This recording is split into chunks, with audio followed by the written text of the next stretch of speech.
On today's episode, I'm sitting down with Greg and Sheryl Rhoads to talk about parenting and the church. We'll discuss the importance of parenting in community, learning from godly examples, keeping Christ at the center, and depending on the Lord in every season of family life. I'm your host, Aaron Miller, pastor of equipping at Grace Baptist Church in Santa Clarita, California.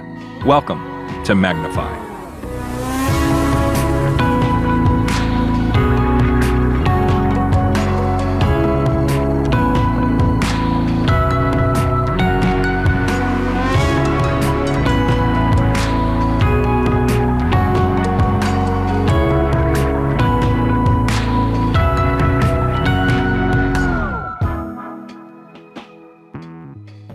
I don't understand anything that Cam does. And I don't really understand what Sarah does. But I will say this, when Sarah starts writing on that pad of paper, I get nervous. It's like an entire family of 20 people getting up and leaving. Oh, like, you don't know what's going on. That's right. What is she She's saying? taking notes. She's like, yeah, we're going to edit that. Or, Yeah. we're going to need to explain Yeah. this. No, she helps bring a smooth conclusion to any conversation we have in here. And Cam sits here to my left, pushing buttons. Very cool. And I know both are necessary. They're my wings. Yeah. I went to Village Christian School and we had to learn cursive. And so I grew up knowing cursive and then became a police officer and everything was block letters. Oh. And I had to learn. And so that's kind of screwed me up because I do a little of both sometimes now. Sure. But that's what happened. You got to be able to read it, Got to be able to read it. Got to be able to read it. Because see, we didn't have computers back when I started there. Yeah. It was funny because what would happen, I'd get the sergeants who would come over and they would tell me that you needed to fix your E's or something like that, And so I go, oh, okay. The bad thing is, boy, if you make a mistake in a report, it was erase the whole thing because you didn't get a cut and paste.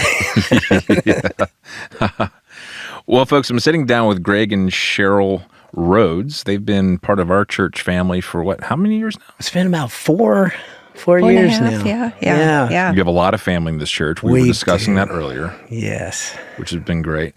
What we're doing this season of Magnify is we're kind of highlighting a lot of things that we value as a church. You kind of reference our membership covenant. You'll see a lot of things highlighted in what we value in terms of neighboring and in terms of discipleship. Certainly in the world of discipleship, that's one anothering, right?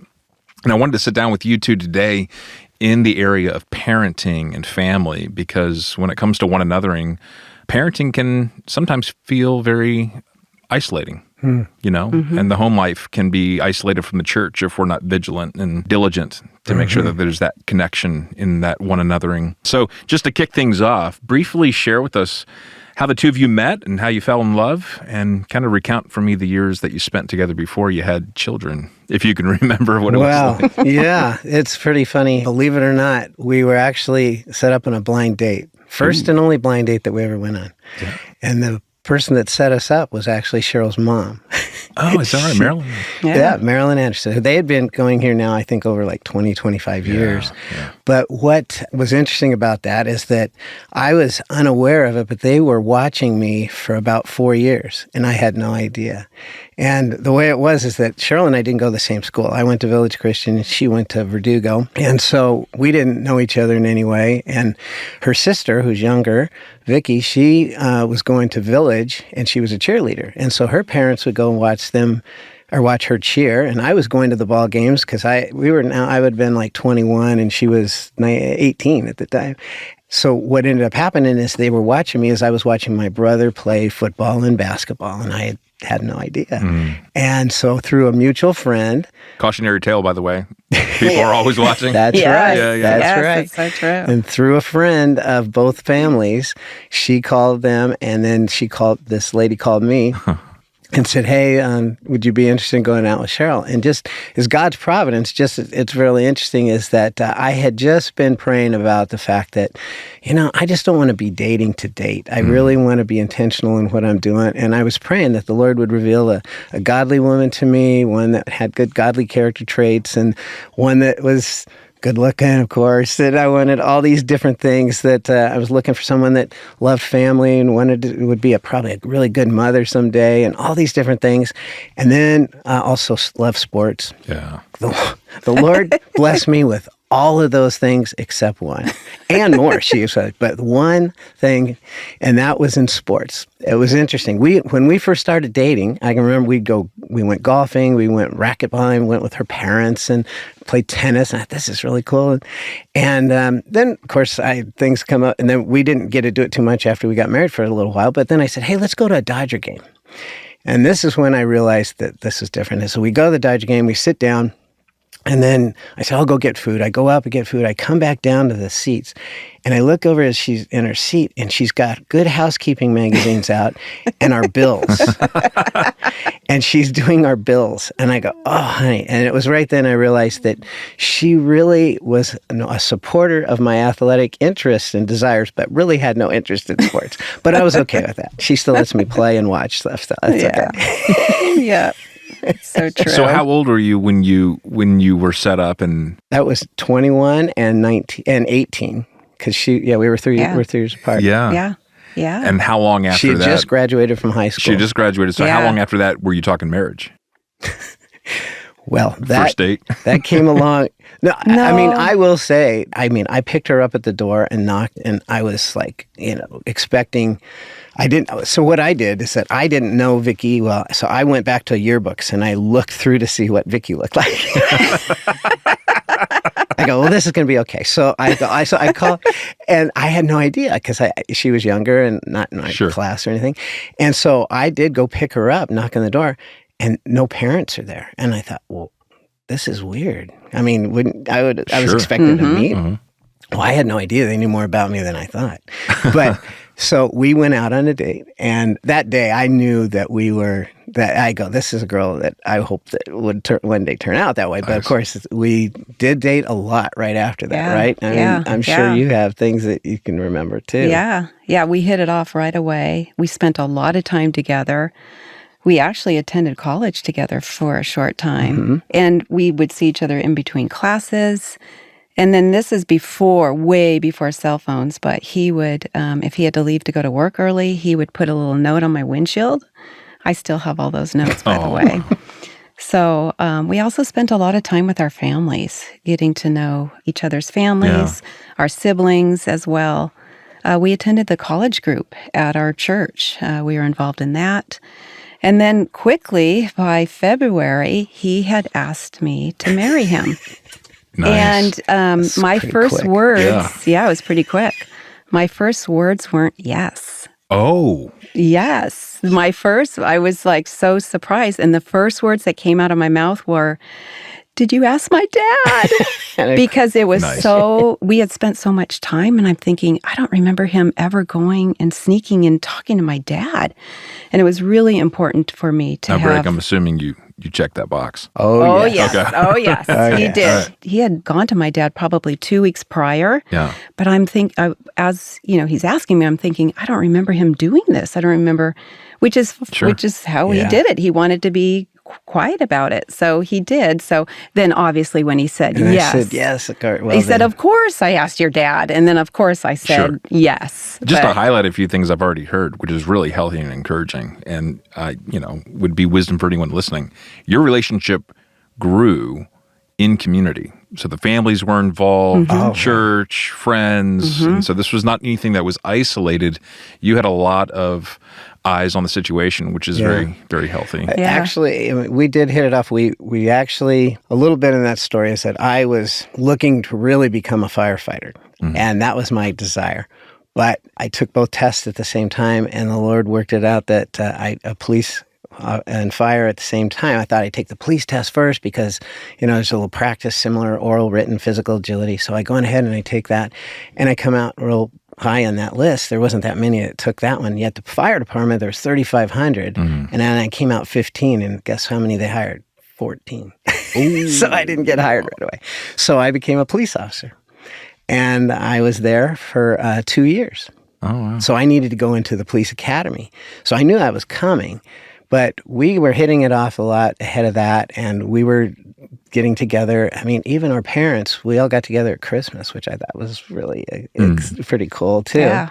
And we could see that it was working out. And so I had gone in and I could tell that her parents were interested in that being something too. And I thought, I'm going to ask. And then he did. He said yes. And we went from there. And, 2 years went by really fast that first year. We got married. Well, when we got married, you did a lot. Well, we got married in October of 1981. So that would have been 44 years ago. Yeah.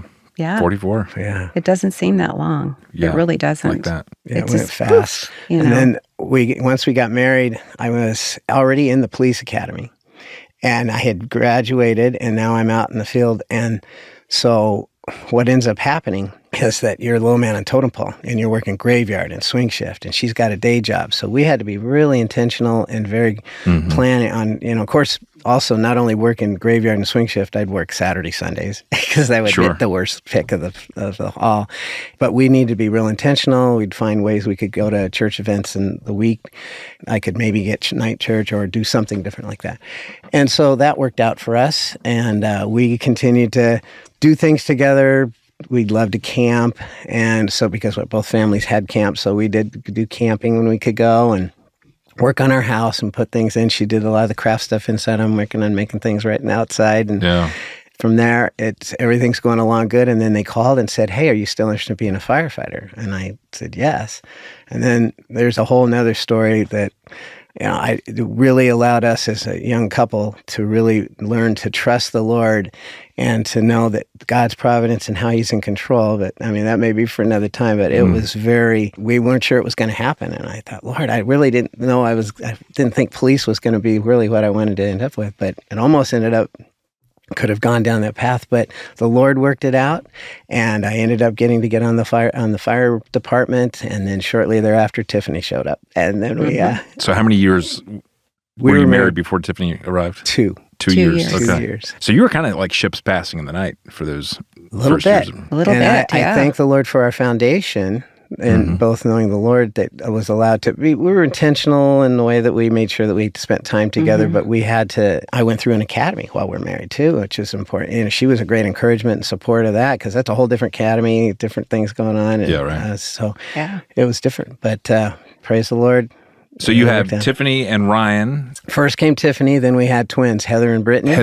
That's right. Okay. And then and that was 4 years later.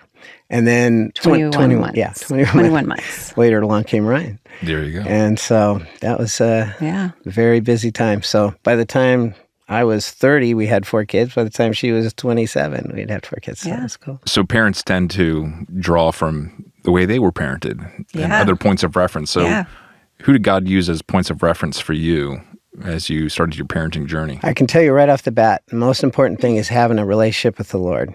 And then having a personal relationship with Him really allowed us to understand the dependence that we needed on Him. And when we'd preach the gospel to ourselves every day, realizing that we were needy and needed to have help and consider all the time. If we didn't have Him, we would have nothing. And we needed to depend on Him. We needed Him in guiding us through our parenting, for sure. Certainly marriage and our parenting along the way. And certainly along with that, we needed God to guide us through His Holy Spirit to those that are great mentors. And praise the Lord, we had some right off the bat because of our parents. Yeah, we were both blessed with parents who were Christ followers, who loved the Lord. They modeled biblical parenting to us. And, we understand that's not always the case for some. And so we're very, very, very grateful, very thankful for that. Were both sets of parents local? Yes, yeah. My parents went to Village Church in Burbank, and Cheryl's parents were at Locker Center First Baptist. Very good. Yeah, and they modeled what Christ's love for the church was, and they lived sacrificially for each other and for others. They showed us how to extend grace and mercy and forgiveness. One thing that I have to say that is really important that our parents modeled is that their priority was Christ, and then it was their marriage, and then it was the children. And that was clearly seen. Clearly seen. And then we put that in practice as well. And our kids did too. In fact, we had a house full of kids. We still do. We left them at our house so that a couple of our kids could go away for their anniversaries. Right. So, I think that's important how they modeled that to us. Right. Did they model everything perfectly? No. Did we as parents model that perfectly? Absolutely not. And you all gave them the first set of grandkids, I'm imagining. Oh, yeah. Yeah, because we're both... For quite a while there. Yeah, we're both we were first children, firstborn as well. Yeah, So, okay, yeah, that's what I thought. and- How often would you have to, so to speak, phone a friend or phone mom and dad? Or Well, that's the thing that I have to say is that, praise God, I think first and priority is, be a part of a local church. yeah, And, being in the main service is important, but I have to say, we called, obviously at our churches, they were Sunday schools. We have a ABFs, yeah, adult Bible fellowships that we go to. And I tell you, one of the things is that as we're raising kids, we're realizing, I want to be able to be a good father and to do devotions with them and have all these. But, with my schedule, that was extremely hard to get in a pattern. yeah, right. And so it was tough. And yet we had others in our class that had gone through similar things, and we could discuss these things with and go, hey, you know what? There's other ways to do it as well. And you can, and it doesn't always have to be everybody sits down on the couch and we all sit together and you got Ryan jumping off the corner. And, we'd try them and do them occasionally, but it was very difficult to do all that. Yeah, right. So what we found that really worked was that it's a lot more individual. We do a lot of scenario type things and bringing the scriptures into it. And that was a real big help. And I can recall that doing things where we had to be flexible in the way that we did our devotions and our teaching with them, but having that adult Bible fellowship or the Sunday school class that we had was real important because we could bounce things off of them, and I really encourage that. But along with that I think is really cool is that now we left from that, and now I'm retired, and I have a great deal more time. And we're very blessed. We have all of our kids are up here living in Santa Clarita, and we have 11 grandkids, and they are at our house a lot. Yeah. And I take advantage. We have a lot of sleepovers, and we've had them for 4 days now, and we've had 7 of them. That's wonderful. And so out of that, it's not unusual to have all 11. And I take advantage of that so much. I love it. In fact, you act about points of reference. I think of, I don't know if you know a blogger, I'm sure, is Tim Challies. Yeah. How I love a lot of the things. I mean, he has things on marriage to parenting and discipleship. There's so many different things you can come from. One of the things I read years ago is how he talked about, there's these really cool little videos or cartoon things for kids. It's called Theo Presents. I don't know if you ever heard of them. They are doctrinally rich. And I went and looked them up, and I just loved them. And I bought all 15 of them. They talk about redemption, justification, salvation, abiding in Christ, adoption, forgiveness. What is the church, forgiveness. They're gone. There's 15 of them, and I have used those throughout. And it even comes with guides, and I would use those. Yeah. But I still continue to use them, and with all 11 there, you pick out and you look at what age group, who they are at age group level, and you talk at their level, and they love those, and we talk about those. I love, now I have the time, I sit down with them, and we read a lot of the Marty Mikowski books, great books, that theology. I sit with them on that. Last night, we did Pilgrim's Progress, the little Pilgrim's Progress, the one that has the animals. It's a great one. They love that. The night before, we did the Gospel Rich one. I love it. Mikowski did was on Don't Blame the Mud, which is really great one. And then there's the ones he has on Wise Up. It's a little older ones, but it's 10-minute little devotions on Proverbs and wisdom. Great ones like that. So those are things that I'd find from, reading and different things like that to utilize that I really loved. And that was really a big deal for us. But I also, ways to help other parents that maybe didn't have the background that we had or different things like that. I really would encourage, first thing, be a part of an adult Bible fellowship, seek out pastors that can guide you to different resources as well, and also the leaders in the group. But I encourage too is that, we're blessed. We have all of our kids up here, and I know there's some families that their kids have moved away, but they have a lot of knowledge and wisdom that they could utilize for a lot of families that are here that could love to have their kids and be influenced and you just pick their brains on things the way they raised.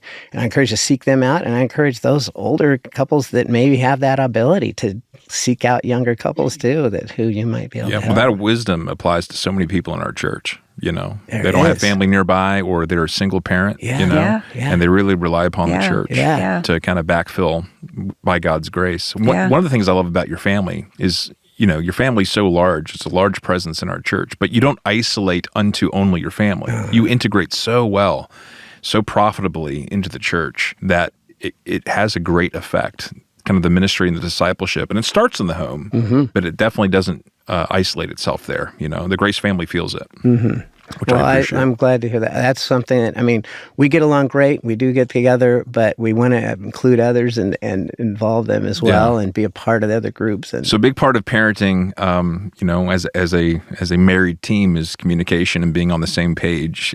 Thinking back, can you recall some times in the past where you weren't on the same page and kind of you found yourself maybe on opposite ends of how to deal with an issue, and what were maybe some of those issues? Yeah, well, first thing I'd say, they were far and few between, and I think a lot of it had to do with the fact that we knew going into it, with my job being on the fire department once I got on, is that I was going to be gone for a long time. 24, 48, 72 hours at a time. If I was on a strike team, I could be gone up to like 22 days at a time sometimes. That didn't happen very often, but 2 and 3 days could happen quite often because of getting force hired, different things like that. And we knew right away we needed to be on the same page, and we needed to be a team, and that communication that was really important. Yeah. And so discipline could be a big issue if we weren't consistent. And if she was doing things that we weren't all on the same page and I had a different idea, that was something we wanted to talk about. And so if you don't, kids get confused, frustrated, they get bitter and resentful on that. And I saw that from even when I was a kid, that I would say, hey, we need to get home. Your parents said that. It's they won't remember. They don't stick with that, and we'll be fine. Well, that's not my parents. That wouldn't be the way it would happen in my head. Yeah. Those are the kind of things I thought, we need to be on the same page together. Sure. What were those days like when he's gone for days at a time? Oh my gosh. Yeah. It was, some of the days were long because sometimes he'd be gone for 24, 48 hours, sometimes even up to 2 weeks. Yeah. So I could say, oh, you know what? We're going to do this discipline when Dad gets home. First of all, he didn't want to be the guy that always had to be doing the discipline, nor did we want our kids to dread Dad coming home. And then when they're younger, honestly, for me to say, wait for your dad, they might do an incident in the morning, and that's 24 hours later. They don't remember 5 minutes ago. One thing we were going to tell, too, is a story of what happened to me when I had all the 4 kids with a obedience issue. Yeah. Oh. They were young. I think Tiffany was 8, the twins were 4, and Ryan was 2. And he, of course, was at work. And I used to take the kids to the store when he was working, because I wanted to be home when he wasn't working, because his time was so all over. So anyway, I had all 4 of them get my groceries, my carts, overflowing. They didn't have Costco back then. So what happens when you check out? You're in a nice tight aisle, and what's at the children's eye level, flashing at their eyes, bright colored, it's the candy. It's calling out to them, right? So I used to discuss with them, we're not buying candy today. We're not going to buy it. We're not going to buy it. So again, of course, they ask, can I get candy? No. So I get the kids in the car, strap them in their car seats, load the groceries. I get home and I happen to look over, and there's a child whose mouth clearly is loaded with candy with her hands behind her back. And I said, what do you have in your mouth? And she's like, nothing. And so I clearly go over, and there's drool coming out of her mouth. And I finally get her hand to come around, and there's a half-eaten roll of Lifesavers. And my first thought was like, oh, really? I've had a long day. I have groceries yet to put away, but I knew I needed to deal with this right away.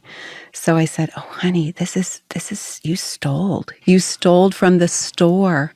What does God's word say about this? You're going to have to pay for this. You're going to have to take money out of your piggy bank. You're going to have to go down the store. And at that point, I have now all the kids, their eyes are like saucers. They're looking at the situation.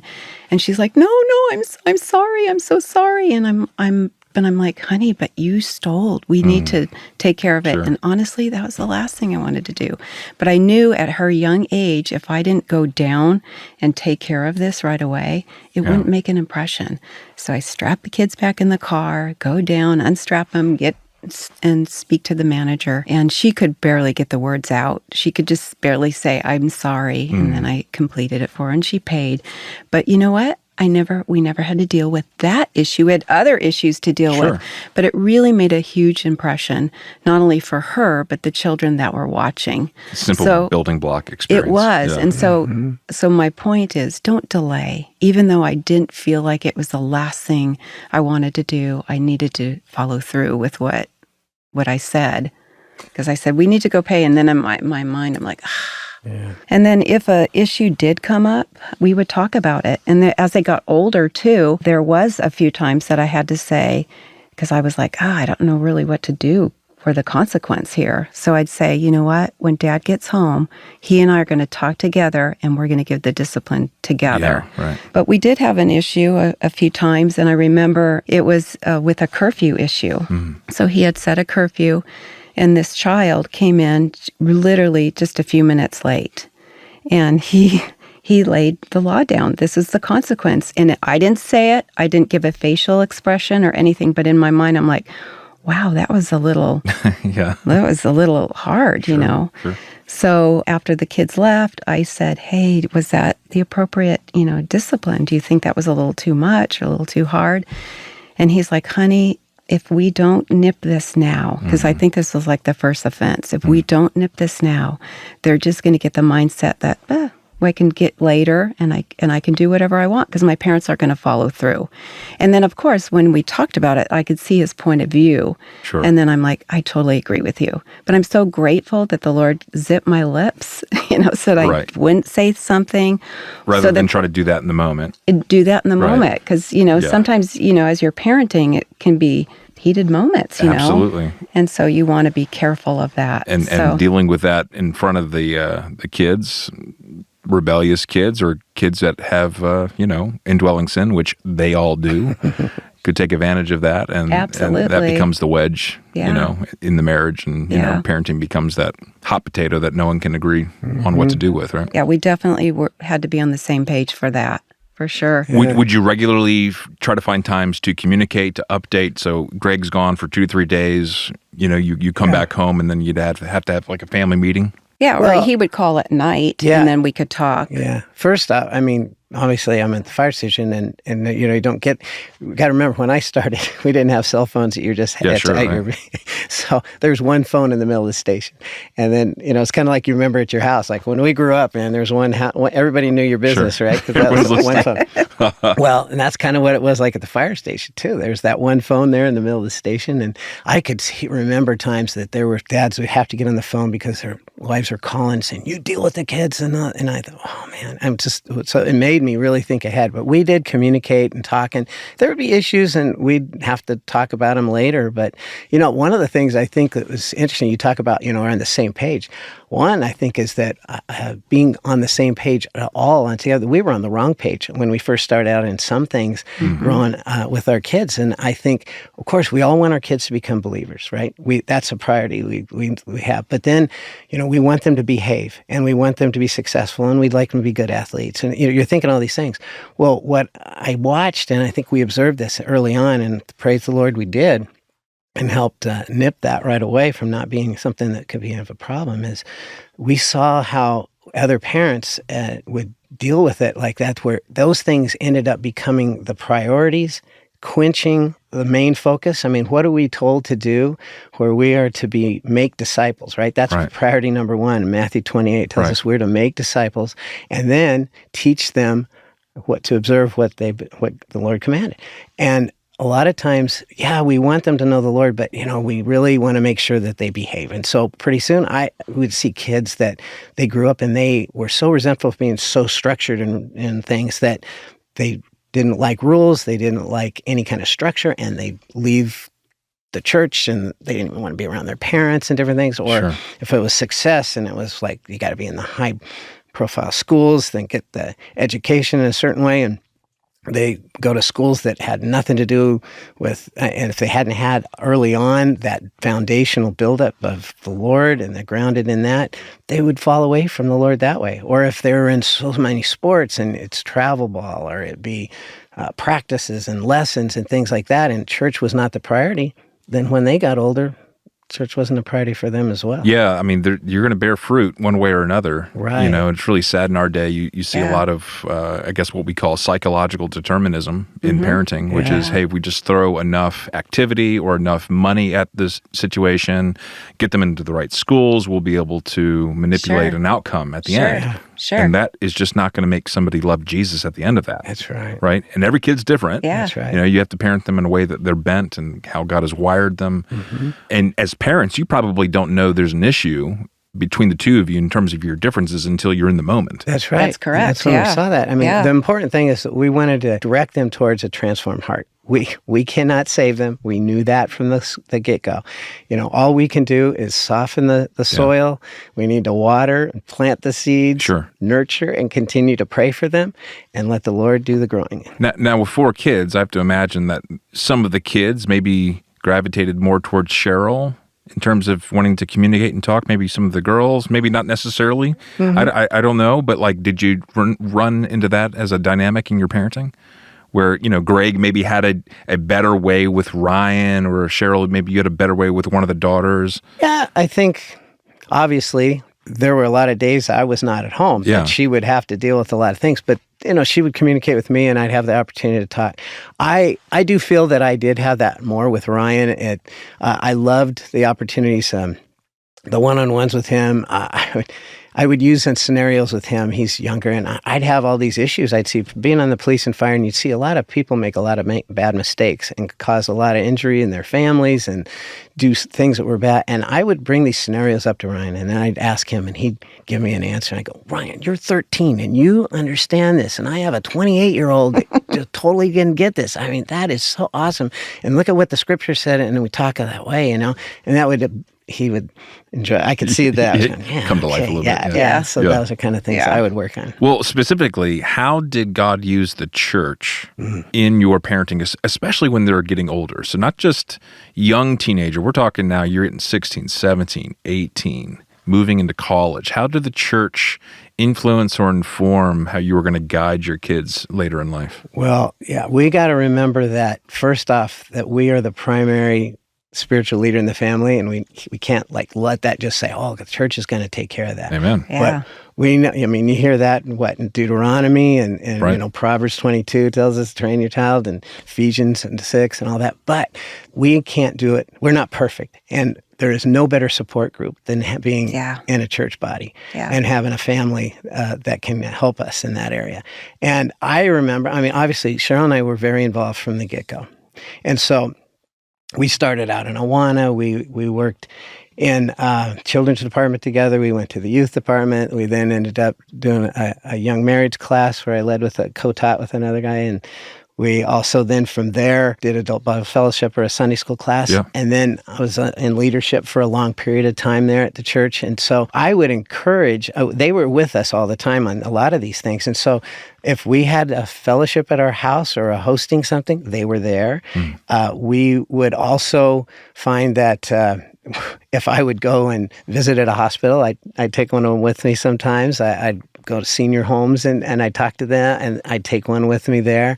I'd encourage them to be serving as well. I mean, I can remember Ryan when he got the ability to start driving. I said, Ryan, we have a need, and what do you think about this? If you could get in your car in the morning and drive to Krispy Kreme and pick up all the donuts for the host ministry and get that to church in time. And he had the responsibility learning service like that. Or later on, I said, hey, Ryan, we have a need that we need a first service head usher. Could you take that? Yeah, sure. He did something like that. Then Sheryl, how many things did you had the girls encourage them? Yeah, I encouraged them. They served in the nursery. They would serve in helping in the food area, whatever it was, you know. Yeah. And then as they got older, they obviously did like the summer adventure, which was at our church, was VBS type of thing. So even at a young age. But we had a lot of activities at our house, and we didn't exclude our children.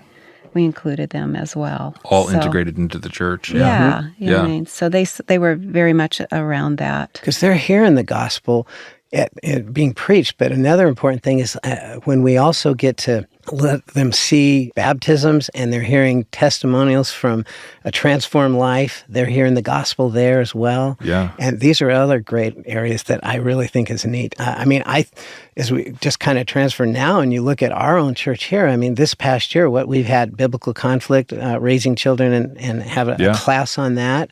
Pastor Allen led in that.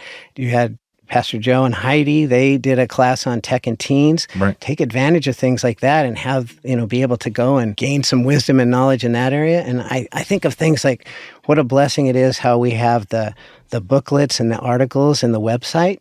Maybe some of those are not like directly parent related, but if your kids start saying, well, what's this about communion or what's this about baptism? Right. You have some great resources that you can come to and talk about. Yeah. I think that's another great. What would you all do? And I'm kind of going off script here. What would you all do in terms of a strategy in protecting your kids against influences that were harmful? Well, I think you were talking early on about having sleepovers. Oh, yeah.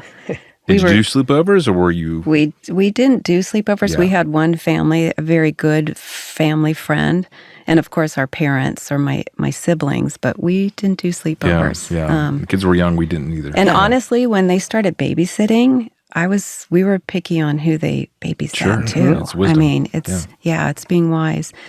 And then I would talk to the kids too, and I'd give them reasons why instead of just saying no because we said so. Nice. I'd kind of explain, and sometimes they're like, "Oh, how could you even think that?" I go, "Well, honey, I'm not saying that person is this way. Sure. I just want to be protective of you." Which is really, really important that you gave the why behind the what. Yes, right? yes, yeah. Because many times if you just give them the what, you just kind of platform in Yeah. their mind a reason to maybe push back on that and test Yeah. its veracity. We also gave our kids openness to use us as a scapegoat. Yeah. And let me tell you, What do you mean by that? I mean by that is that if they got themselves in a situation and they hadn't had time to talk to us about it, it's okay to say, my parents said I can't do that. Nice.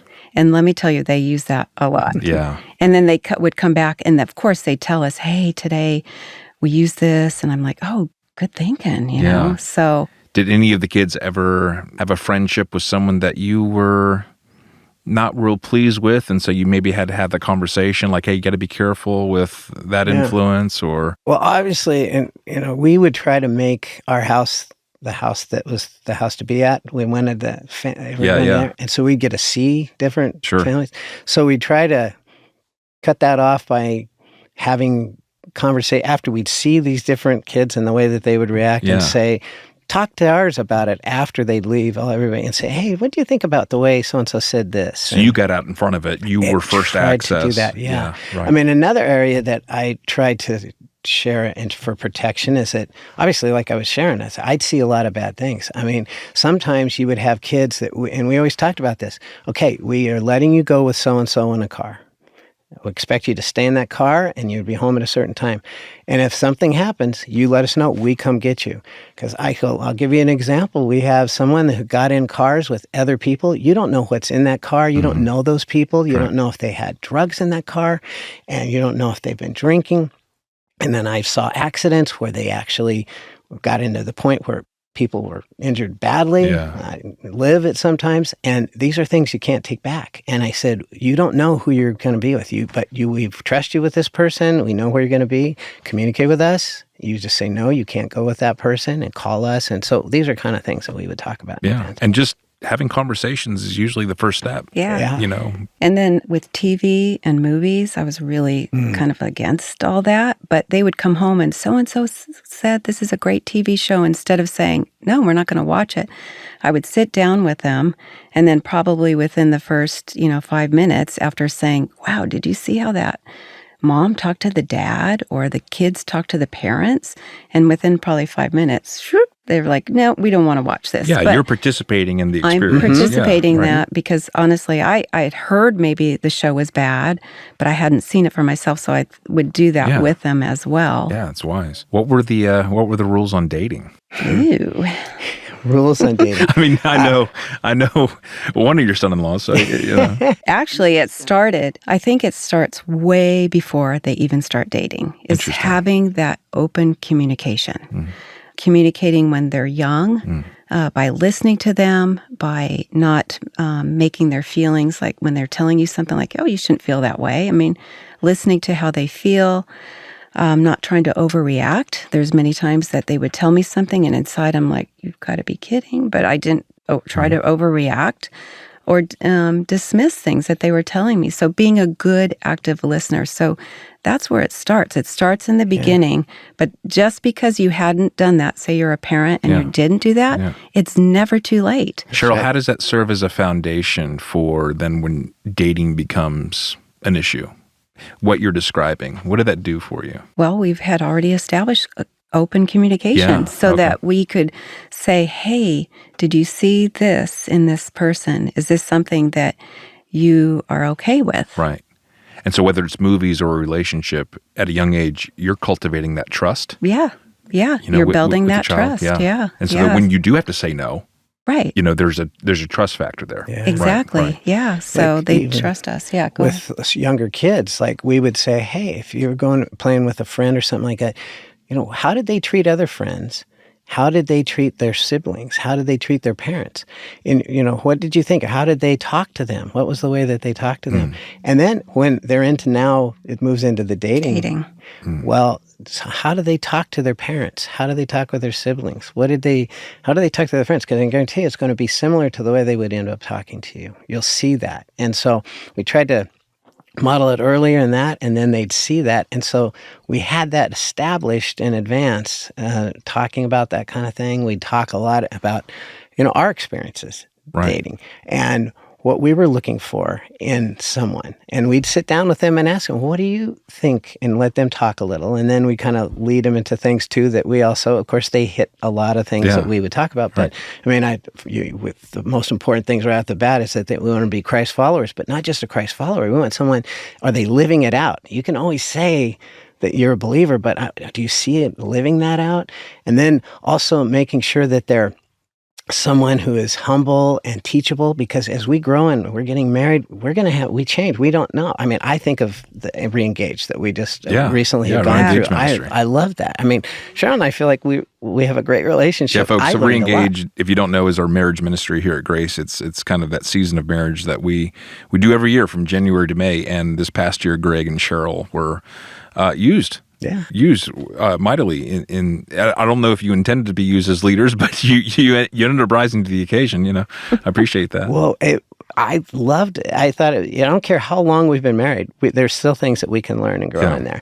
And I also just feel that's that way when we're parenting and in our own walk with the Lord. And if we're not teachable, that's an important thing. So you want someone that's teachable. Yeah, that's an important one.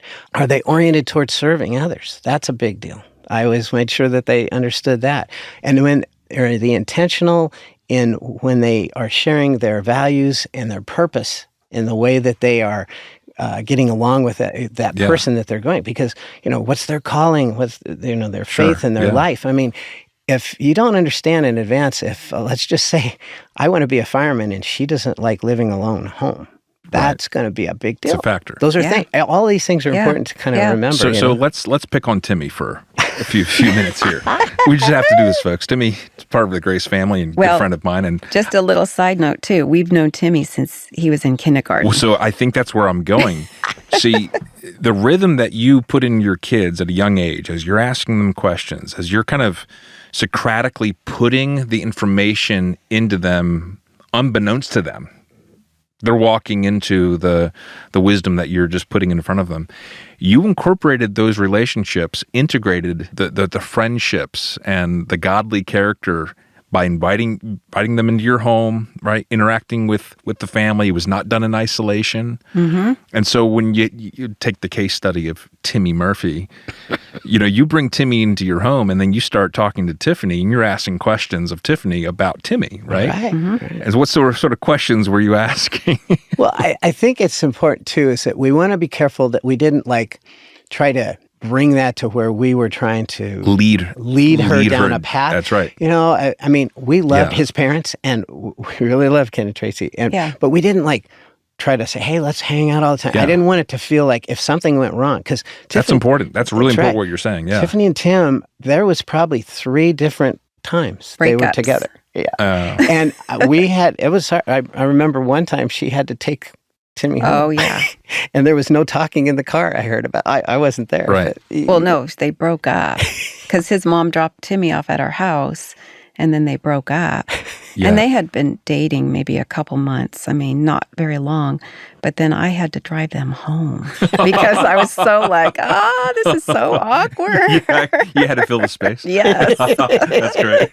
No, I get that. I totally get that. Yeah. You know? But yeah, there were times. I mean, when Timmy got really more serious at one point, we went and had a talk. We went to a Dodger game, Nice. and we had a talk. Of course. And I even shared back then. I go, we don't know how it's going to turn out, right? We want. I'm glad that you have interest, and your focus is on someone like Tiffany, and we see some great character traits in you, and we'll just see how that plays out over time. I like how you're describing this, because you both were leading, but you weren't driving. Oh, no. Well, another funny story about Timmy is that I was a counselor up at camp, and he was 15, Tiffany was 15, and he and I happened to be alone.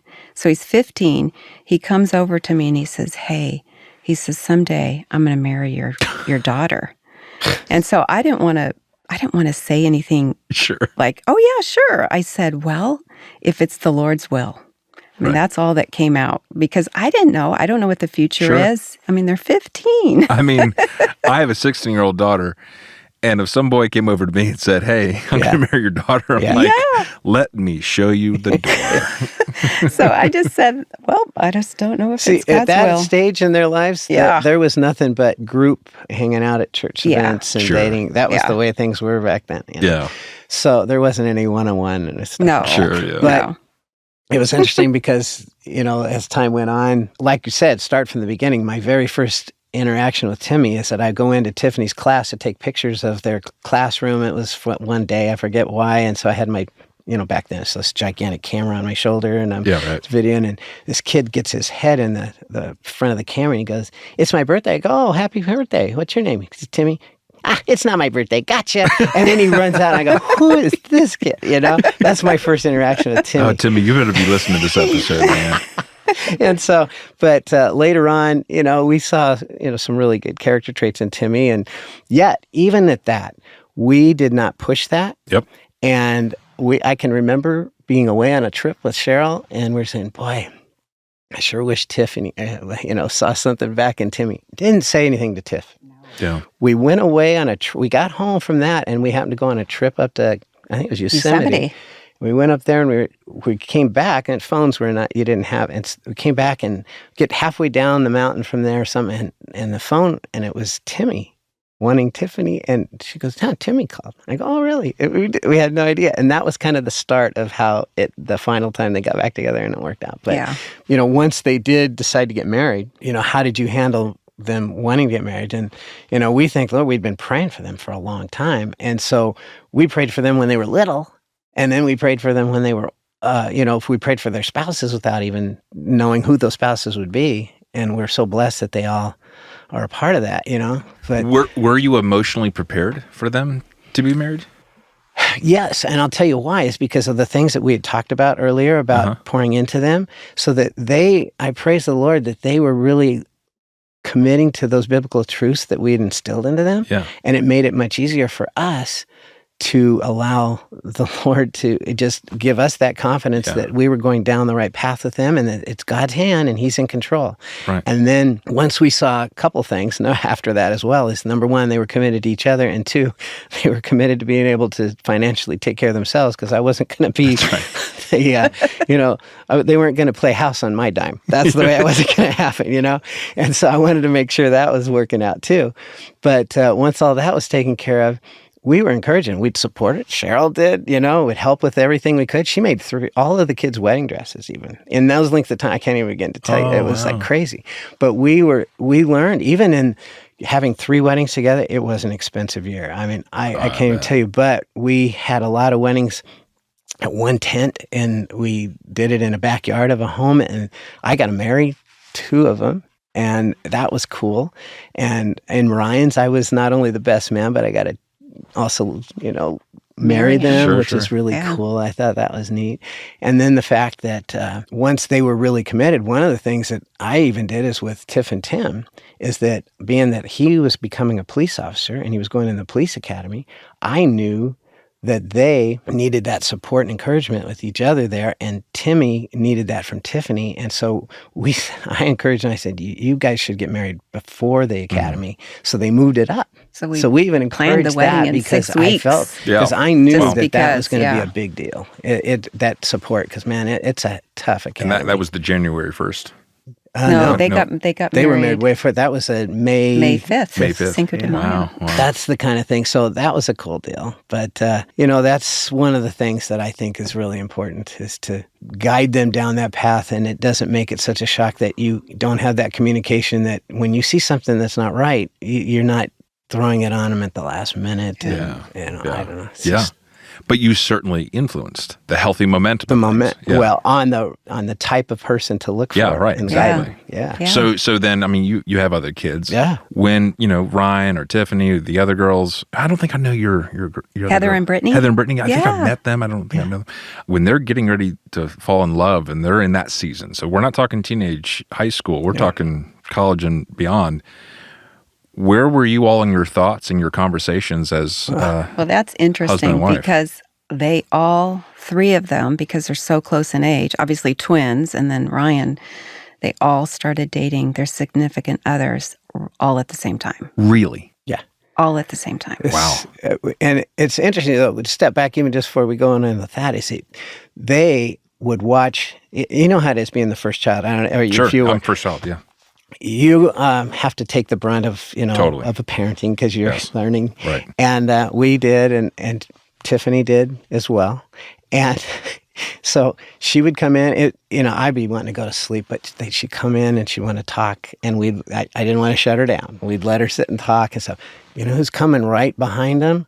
The 2 girls, for sure. They're right behind them. Their eyes are wide open. They're listening to all the conversations, and they're talking. They knew, they really wanted to listen. And so we talked to them in advance about be God honoring in their boundaries, physical boundaries, and making sure that they, kept those, and that they were accountable to us. That was a big deal for us, is that we wanted to make sure that they were accountable, and that they really thought about being intentional. Like I talked about earlier, how I just wanted to be intentional in finding the right person to date. I didn't want to it wasn't to just go out to have fun. You want to have fun, but you want to engage yourself in someone that you're going to maybe a future mate. Otherwise, just go out and have fun with a bunch of people at one time, but you don't need to go pair off with a guy that's not someone that's equally yoked, and something like that. That was an important thing that I felt was something that we needed to make sure that they did. And then they needed to be able to respect each other and respect us parents, what we expected, and also what their parents expected on whoever they were dating. And then the other thing is to treasure and guard their hearts in the way that they didn't just throw out their emotional intimacy, like "I love you" right away or stuff like that, because you can't get all that back. You want to make sure that you take that slow.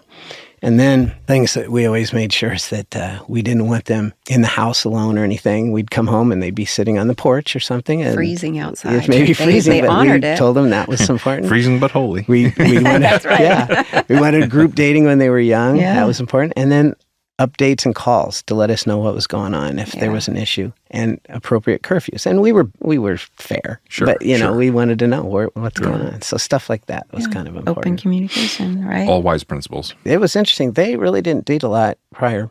And it was mainly just, they had chosen, we could see, this was a year, it was around 2010, that we could see, I said, honey, I think this next year is going to be an expensive year. And they literally, one got married January 1st, another one June 4th, and another one on, I think it was August 20th. It was boom. What year was that? That was 2011. Makes it easy to remember their anniversaries. Oh, yeah. That's true. Yeah. But wow. Boy, that was but we had a lot of talks, and, So around what stage of life, how old was Ryan? Ryan, your youngest. He actually got married the earliest. He did. Oh, did he? Yes. Yeah, okay. Yes. Wow. And that was interesting because, the girls went off and they were down in Long Beach at college, but they were home on the weekends and everything. But the interesting part was I thought, I'm going to have time with Ryan now, because it just seems like that's and then he became real close friends with our pastor's son. And he goes, Tiff and Tim had been married now, and then they bought a home in a different place. So they were moving, and Ryan saw this rental, and he goes, Dad, I want that rental. And I go, why? He goes, because I want that so when I get married. I go, I am not ready for this, right? What are you talking about? No, and so he goes, I go, how are you going to afford that? He goes, well, I'll get this Share the rent. Share the rent, yeah. So he goes on ahead and has move in with them, and they set that up, and we had some time together, but it was short. But he saw things sooner. He met, the interesting part is he met Emily up here because Emily went to Grace, and he was thinking at the time he wanted to get in the fire department, so he was doing brush fire stuff, and so he had to be away on some things on Saturdays. So he started coming to when there was church on a Saturday, I think it was. And so he met Emily through the youth group there. And we didn't know Emily. And so it was like 4 weeks before we just kept hearing about this Emily. But we really love her, and we're just so glad that she was part of it. And our other son-in-laws, too. Absolutely. We're so blessed. We're so blessed. So blessed. We are, each one of them down the line, I can't even tell you how blessed we are because of what we've learned. I mean, you all are such an encouragement, and the wisdom just kind of naturally flows out of you. You're not sinless perfection, but I think you set certain gospel principles at an early age for your children, at an early stage of your life as a married couple, and now you're kind of basking in the fruit of that, right? Well, it is. I can tell you the blessings that we have now to see that the kids are walking with the Lord. That is such a blessing. That I can't tell you the blessing that we have, that we all get along well as a family. I know that doesn't always happen. I mean, when we have family gatherings, there's no eggshells we're walking on. There's nothing. Yeah. Everybody gets along. They help each other out. Their marriage is Christ-following. They are constantly modeling Christ, what Christ did in a marriage, how he wants our marriages. I think of the fact how they're pouring into the kids at home all the time. That's a blessing that we get to see. They love being at church. They love serving. And I've seen them now where, I love the fact that all the kids are serving, our kids, that they're doing Awana, and they're being they're teachers in there. Jason is a teacher in the Awana program, and goes to a lot of the classes that you offer these here. Yeah. Mm-hmm. And then Keith and Ryan and Timmy have been a part of this the cohort. The cohort, yeah. And in fact, what a blessing to get to go to the first 3 men's breakfasts that you had, where all 3 of them got to teach back to back. Yeah. And I go, oh, this is such a blessing. They did a wonderful job. And I love that. And to be able to see that. And then a blessing that I have to share with you, that this is just something you don't realize probably all the time, but you pastors that have invested into them as well has been such a good. Mm-hmm. The story I have is we grew up 2 churches basically with our family, down in Burbank at Calvary Bible, where we were there for 38 years, I think. Wow.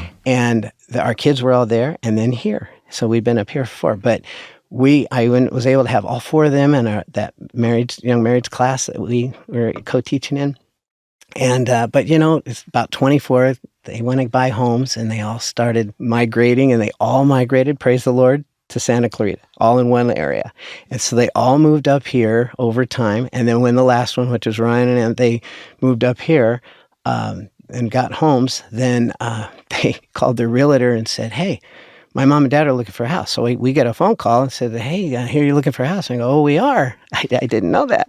But we had been coming up here to help, babysit and see them in events and all this. And it was getting hard. And we were thinking, but not really talking about it. And so anyhow, we started thinking about it, but didn't do it for about a little bit. We started getting ready for it. And then we went on ahead, and 3 years later, or right away, we within a year, we moved, but stayed going down there because we were so a part of it for so long. But then started realizing it's really hard to be a part of a family and a church body so far away and get connected and have community. And when you have neighbors and you say, hey, come to church. Well, where do you go to church? Well, it's in Burbank. Yeah. And so it made it much easier. And as we're getting older, we wanted to be a part of a group before we got to the age and move where we were closer to family, that we didn't know anybody else in the church. And so we thought it was time. And so we did. But there was that window that we had not moved yet, but we would have family gatherings together, and they would come over and we'd all talk around the table. And of course, we went through COVID, right? And you go through all the hard times where everything's bad in California. It's a place to be from, but not live in anymore. Sure. And I could hear the kids talking, we need to sell our houses. We're going to buy a big property in the land and move to Idaho or move to, I forget where all they were Tennessee talking. or Tennessee. something. They had all Yeah. these plans. And the one thing that I remember Sheryl telling me early on, because I had a tendency to be, I could do this and I had to be careful, is to not overreact, right? So don't say something and keep your mouth. One of the other things that's important, I told him is, do you want to make sure that you are emotionally and relationally stable? Because you don't want to have somebody that's like a James 1:19 where Sure. it talks about be quick to listen, slow to speak, and slow to anger.